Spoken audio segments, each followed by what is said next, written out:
Open University.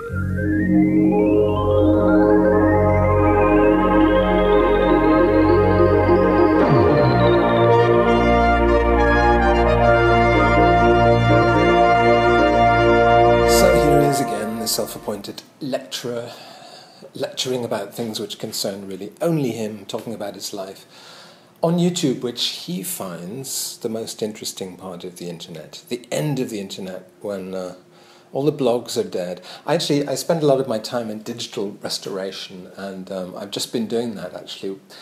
I don't have time. For those who don't know, there's a photo hosting service called PhotoBucket, which I used a lot in the Click Opera days and in my Tumblr blogging days, which continue to this day, to host my images. And they, in an act of, no doubt, last-minute desperation, lashing out, trying to claw back whatever they can, have decided to stop hosting images for third-party linking unless you pay them some ridiculous fee, like $400 a year, for their ultra-high pro plan. And obviously I'm not going to do that. Most people in the world are not going to do that. And so large patches of the internet have been destroyed and have these ugly, broken image links now saying, basically holding images hostage and saying, pay us lots of money, otherwise your part of the internet will be ruined. So a lot of Click Opera is now ugly as sin, you know, with these grey and blue images with a little clock face saying you've exceeded your bandwidth. And insofar as an entry was important to me, or I just got sent back to it recently, I've been restoring the images, hosting them on my own website, Momus.com. But it would take me years of work of digital restoration to actually get everything back to how it looked before PhotoBucket decided to do this. So what I'm doing is just whenever I find an entry interesting, I go back and fix the images. And the latest one I found interesting was, often I Google something thinking, I wonder if there are images of where David Bowie used to live in Switzerland, you know, and then I find I'm the main referent, I'm the main result for that, because I was the only person who really gave a damn about that issue, you know, a few years ago, and I forget that I actually wrote a whole piece. So there's a whole piece of mine about Montreux Studios, where he recorded Lodger and a lot of albums from then forward. And, you know, Google Street Viewed his original chalet-like house in Switzerland, and then his later chateau-like house from 82 onwards, until I think 98 when he sold it. It had been on the market, actually, for 3 years. Nobody had wanted it.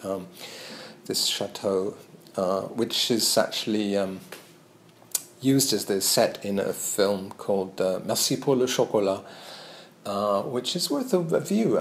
Jacques Dutronc plays a classical pianist who lives in David Bowie's house, his chateau. So anyway, I restored that image, that entry today, and let's pick up where we left off. I was telling you about the album. I was just about to complete the album last time I spoke to you in these Open University broadcasts, and then I went on to do another 3 or 4 songs. By the way, excuse me for wearing wool in this hot weather. It's even hotter because I have to close the windows to get the sound a bit better when I do these things. So it really builds up. But don't switch the fan on because that would make a noise. And I'm wearing this, I'm all just patched together with clothes pegs and things. Yeah, the next songs, the last songs on this record were, I just told you about 2009 and Eurotrash. I mentioned Whites and mentioned Recuperating Whites, which I did. I'm still not entirely happy. I think that's the song I'm least happy with in the album. I really butchered it. The final version on the CD is actually really much shorter and has some choppy edits in it, which are not great. But the whole thing's now in production. You'll be glad to hear. Those of you who've pre-ordered it, thank you so much. It's much appreciated and very important to me financially that you do that, even if you have no use for these CD things. You can just hang it on your wall or something, because the artwork is good. That was the next thing I did after finishing the music, was I sat down and did the artwork for 3-4 days and made Bowie reference again, made this RCA-like label with an image of Pierpaolo Pasolini, since he was so important, as I explained in the last videos, to the thematics of the record. So then I did a song called Drunkenness, which was very much on the Thomas Nash tip, using Thomas Nash lyrics, actually from a play he wrote kind of satirical play when Will Sommer died. Will Sommer was Shakespeare's clown, and the fool, who often played the fool in Shakespeare's history plays, the one who could speak wisdom to power and tell the king what he was doing wrong, in riddles often. And so Drunkenness is actually from a play Thomas Nash wrote called The Last Will of Sommer, which is Will and Testament, a play on Will and Testament of Will Sommer, Shakespeare's clown actor. So that's what Drunkenness is about, and there's a whole section of that about, the tragedy of wasting your life with alcohol. Then I recuperated Whites. Then I did Canterbury, which was, a kind of ridiculous early rap version of the Canterbury Tales. What I like in that is the concatenation of two different beats. There's the swing beat, the ondo swing beat, and then there's this more 4/4 beat. So it's sort of 3/4 versus 4/4. And there are sections of the song where you can hear them both together. So it's a bit like the major-minor clash, which I was talking about earlier. There's a kind of 3/4, 4/4 clash, or a coexistence, sort of the coexistence of ambiguity, or of paradox, contradiction, which generates doubt, but also an attractive sense of the proliferation of possibilities. I think that's really the essence of doing that kind of thing. It pleases me. I don't know if it pleases all listeners. Then I did a Brian Eno pastiche called Literature, which doesn't really fit stylistically with the rest of the record. Then I did Tristar, actually. Before Literature, I did Tristar, which is very much an Arabic track. An artist I had been alerted to by the Kader Attia exhibit in the Venice Biennale again, so drawing on those biennials and triennials, my sort of craven grovelling before the curators of the Western art world when they magnanimously pick Islamic artists for their their events, and that's a result of me taking my agenda from them. I don't see why I shouldn't do that. I sort of joke about myself doing that and imagine hostile critics saying, Momus just takes his cue from these biennials and triennials and things, but there are worse things you could do. There are worse ways to get your antennae up and out. And I think that I'm very into liberal middle-class guilt, the guilt of the progressive class, Whites on Whites, as I was saying about the Whites song. That's why it's in the album. I didn't cut it out, because I do think that there was a value in the white on white guilt. I think that is essentially a civilized impulse of that guilt is good, for a Calvinist or a post-Calvinist like myself, guilt is good.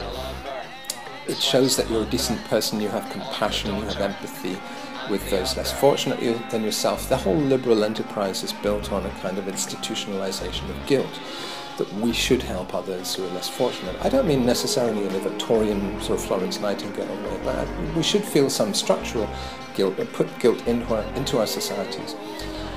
So I say as a Calvinist.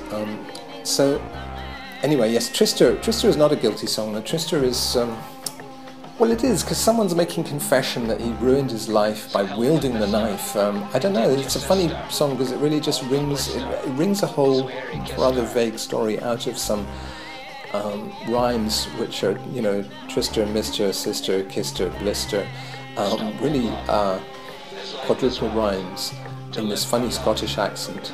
And I joked online somewhere that it was a bit like Arab Strap on their ill-advised holiday in Algeria. You can just imagine Aidan Moffat going off and flirting with some woman in a veil and getting into some terrible family saga as a result, and having to wield a knife and ruin his life. So that's really what Tristar is about, and it's me kind of having fun. I like the fact that there's me singing in a Cockney accent on some songs, and then singing in this rather timorous Scottish accent in others. It's so kind of global, but at the same time you can have these local characters in global contexts, and it can be funny.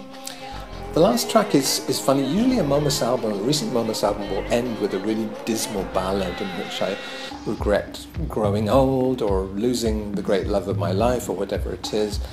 And then this one I've kind of refused to do that. So there's just this silly cartoonish song called Scuttle, which started off with it was a Simple Minds did a Peel session just before they went bad. They went bad for me in about 19... They were an interesting band in the 70s. Albums like Reel to Reel Cacophony, I think, were actually very progressive, pretentious, derivative in the sense that they were stealing, but they were stealing from experimentalists like Eno and John Fox and people like that, Kraftwerk, and they so they made this song called "King is White and in the Crowd," which I really liked, and it ended up on like New Gold Dream or something like that with a really watered down production.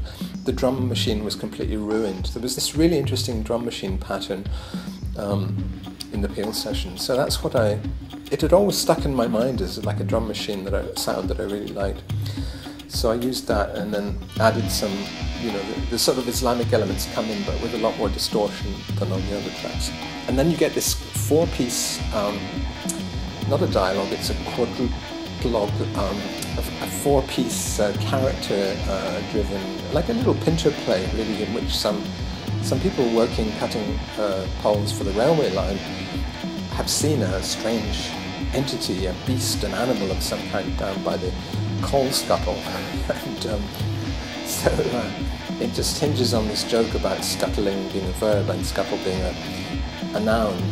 Something I was brought up with as a kid. We had coal fires and we had a coal scuttle, and I wouldn't quite have known, I might even have thought it was called the scuttle or something like that. I wouldn't quite even have known how to pronounce that word, but I would have known that it was this mysterious kind of thing with 2 handles filled up with coal. We had coalmen who would come around in lorries delivering coal.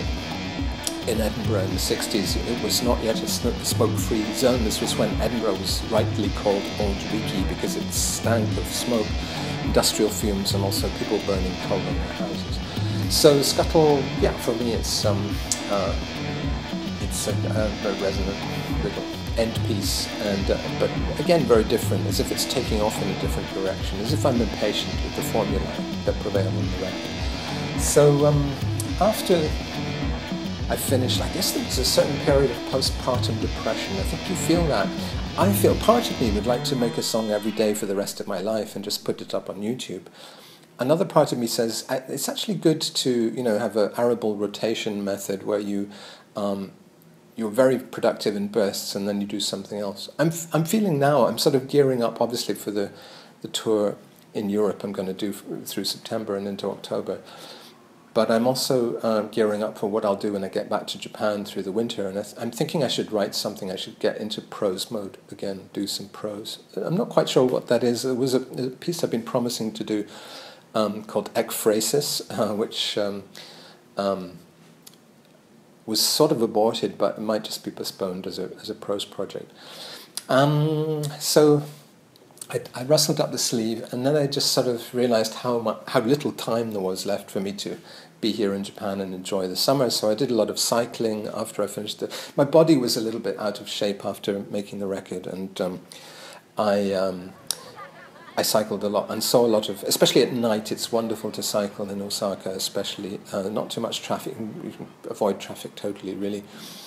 And you can find these Bonodori, it's called, the summer festivals where a lot of old people especially are dressed up in kimonos and they're dancing around with their fans, and sort of obviously really enjoying themselves. Stalls with goldfish and little, all sorts of sideshow type things. Little summer fairs that are so Japanese and so redolent of this time of year especially.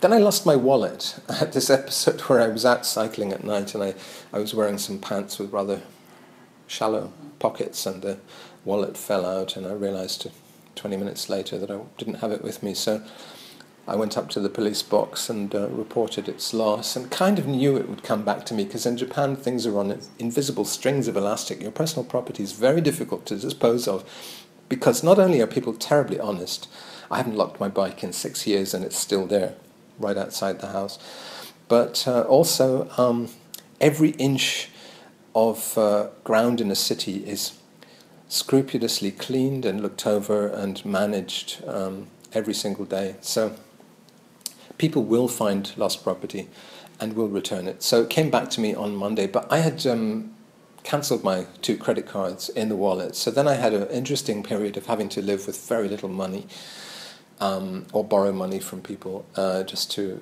eat and to live. And that's kind of fun, actually. If you know it's got a limit on it, you're just going to have to be like that for a couple of weeks. I've got replacement cards by now, but the German bank in particular hasn't yet sent the PIN number to change the the code on the card, so I'm still waiting for that. So there's still some little... But I have been able to start planning, doing my travel agency mode, I call it, where I plan my itinerary for my next tour. So that involves...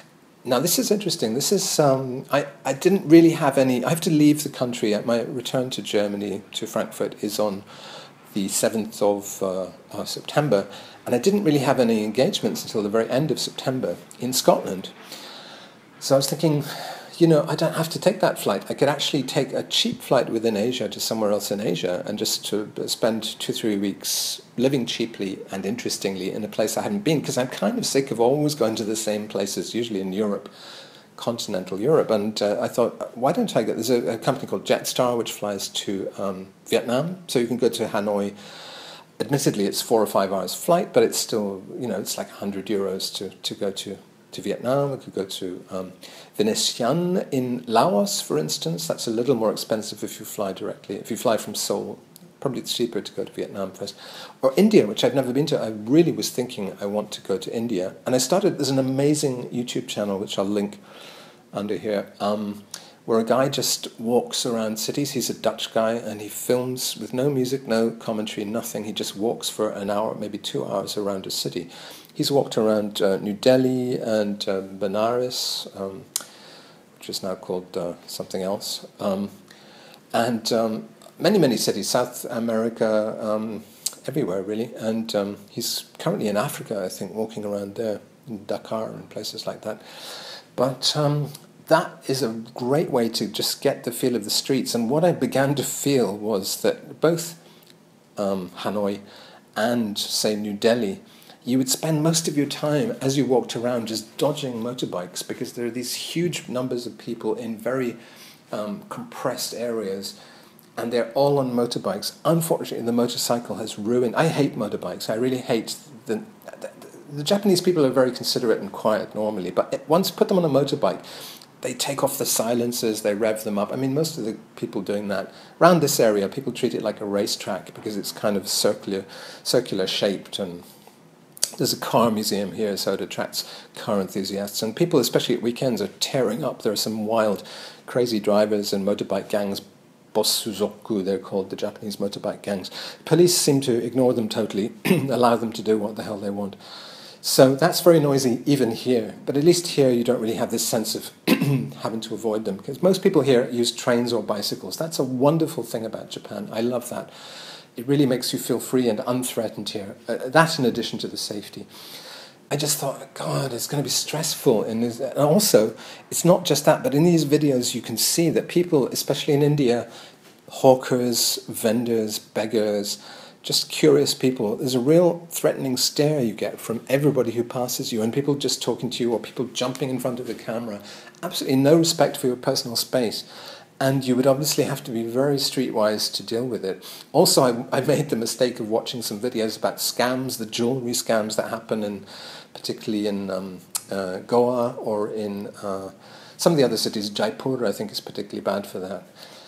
People ask you, in a casual way to mail jewellery back to Britain and then get you involved in a tax avoidance thing, which turns into potentially abduction, and you have to give them thousands of pounds to be released and be allowed to go home and all that stuff. Obviously, I would have the street smarts, I think, not to get caught up in that kind of scam. But it did make me feel that, God, it's a long way down, not only dodging motorbikes, but dodging all these people who are trying to get money out of you because you look visually very different. Here, my difference kind of puts me in a bubble in Japan, and I feel totally unthreatened. In fact, I feel I'm a threatening element to the placidity, the beigeness, the essential beigeness of Japanese life. Everything here is designed to be infantile, reassuring, collaborative, consensual, beige, placid, bland. It's quite a bland society, but you can have exciting, piquant adventures within the blandness because you feel safe. It's like the amniotic fluids of your mother's womb. Japan is my mother. So I began to, just as I was on the verge, really, of booking my flights for these adventurous, exciting places, which I will get to one day. I promise you I will get to India. Maybe South India, maybe Kerala is better. I sort of got an invitation from Portugal to do a show in September there. And Lisbon had been a place, if I have to go to Europe and spend that 3-4 weeks, or whatever it is, 3 weeks, without any work, I should lie low in a cheap city. And Lisbon is not only very cheap, it's one of the cheapest cities in Europe, but it's a beautiful city and very stimulating culturally. And also I'm big in Portugal. It's one of the weird things that in my career that people in Portugal will still pay ticket money to come and see me live. So there is going to be a show in Portugal.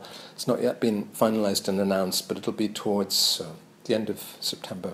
And there'll also be a talk. I think the theme of my talk is going to be, in Portugal, is going to be estrangement. Why so estrange? It's going to be estranged grammar. Deliberately estranged grammar, talking about the uses of estrangement in art. Why, in a world of conformity and of ultra-conformism, supernormality, normcore, why it would be good to turn and face the strange in Bowie's words.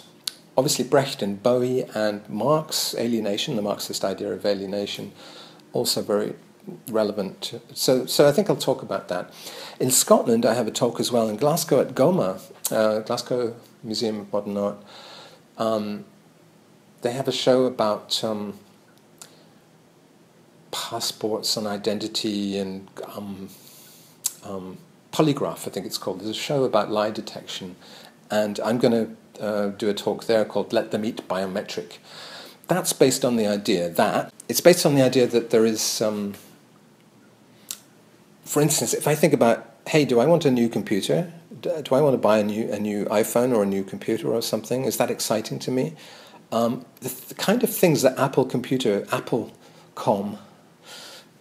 would dangle in front of me in the late 90s, say, would be semi-orgasmic promises. She Comes in Colors was used to advertise the new iMacs in 1998.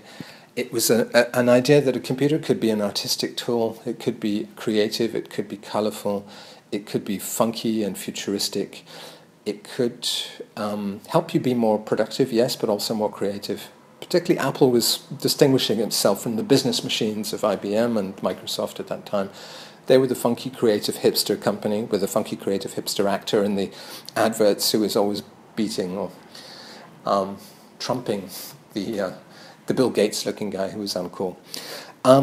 Things have changed a great deal since then, as I don't need to remind you, in the wider world, but also in the computer world. Apple is now the number one, the alpha male, and Apple is now intent, like all the other companies, intent on, the main technical innovations now are it can watch your eyes and see what you're looking at. It can take your thumbprint, it knows who you are biologically. There is a chip. There is some kind of technology which, it tastes your saliva and determines that you're the right person. So you don't have to put a code number in anymore. I don't even use these bloody PIN codes. So, I think very early on I realized that people are blocked out mostly from their own stuff. I used to be blocked out by not having the right dongle for music software I paid hundreds of pounds for. It was always me that got blocked out from it. It wasn't the pirates or anybody.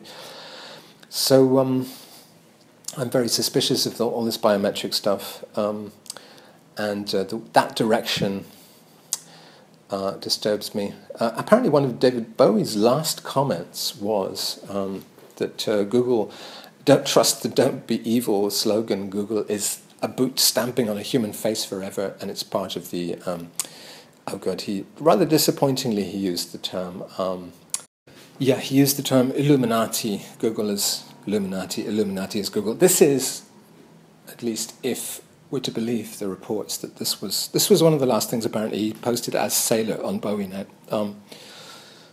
when he was very ill. And that in itself may be a conspiracy. It may be that he didn't post that, somebody else posted that, or that this story is just fake news. Who knows? What else do I have to tell you? I don't know how much else I have to tell you. I'm here for another week or so, and I'll probably be doing some sort of tourism, go up to Kyoto, actually just enjoy the fact that I'm in Japan. I won't be here for 6 weeks, and then I'll be back in mid-October.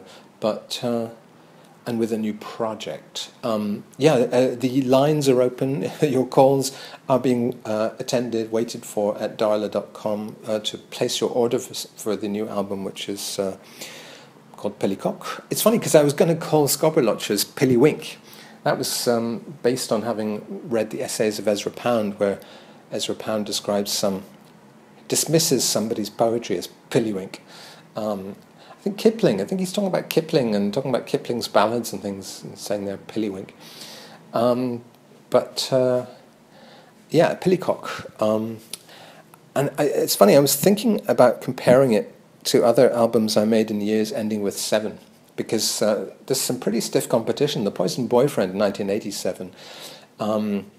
Ping Pong starts with the same 2 letters in 1997. It wasn't a 2007 LP because in between Ocky Milk in 2006 and Jomas in 2008, I just had a year off.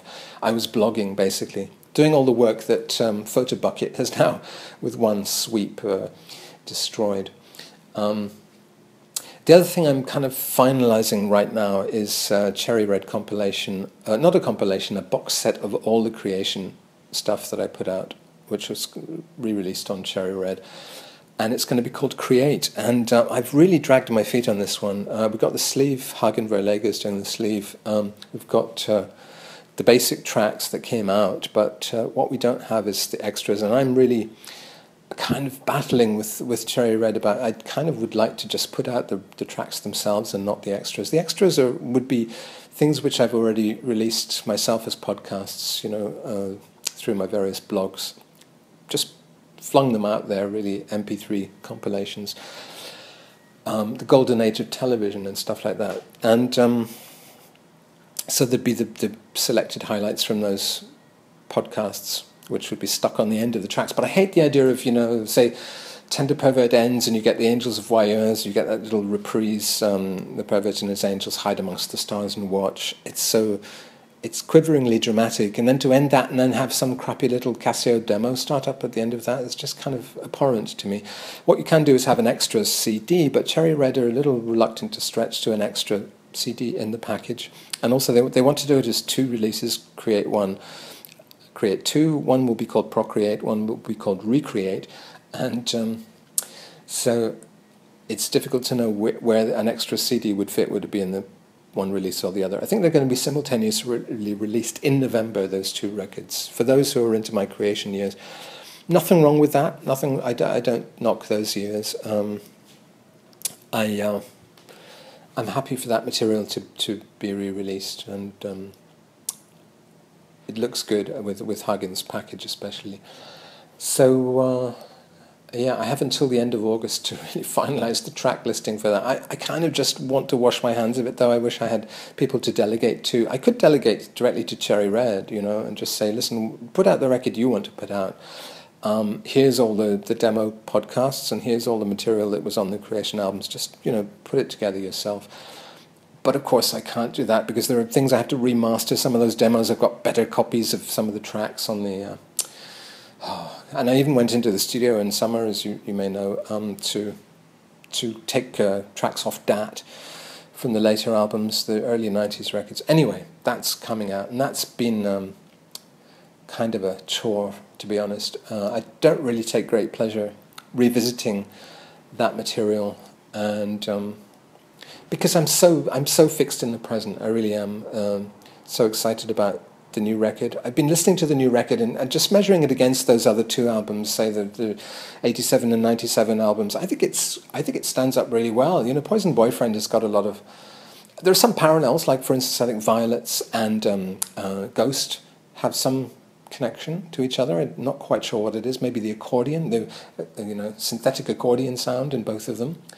I think it's a DX7 accordion on Violets, and on Ghost, it's a World Keys accordion in Bayati scale. I think I've done wonders over the years in making electronic music sound more organic and interesting. That's really one of the things I do well, if I say so myself. I've really tried to, using weird scales or sampling. I've got better and better at certain things. Maybe you lose some of the lyricism, you lose some of the ambition perhaps, and some of the drive that you had when you were younger, but that's made up for by experience in things like arrangement, and also in just being more aware of your place, which is a niche, which gives you limitations, obviously, but also gives you freedoms. When you know that you don't have to be on BBC Radio 1 daytime, which I was, in the 80s, I was A-listed, Steve Wright show, all the rest of it. And my records kind of had a foot in both camps of being ultra-commercial and ironic, clever, experimental, etc., etc. When you're liberated from those requirements, BBC Radio 6 may occasionally play my stuff still to this day, but I don't have to think about that as a priority. It is liberating, and it's creatively enabling to get rid of all that stuff. So that's how it looks from here. Looks like I'm going to be spending the next weeks in Lisbon, and I'll probably report to you from there.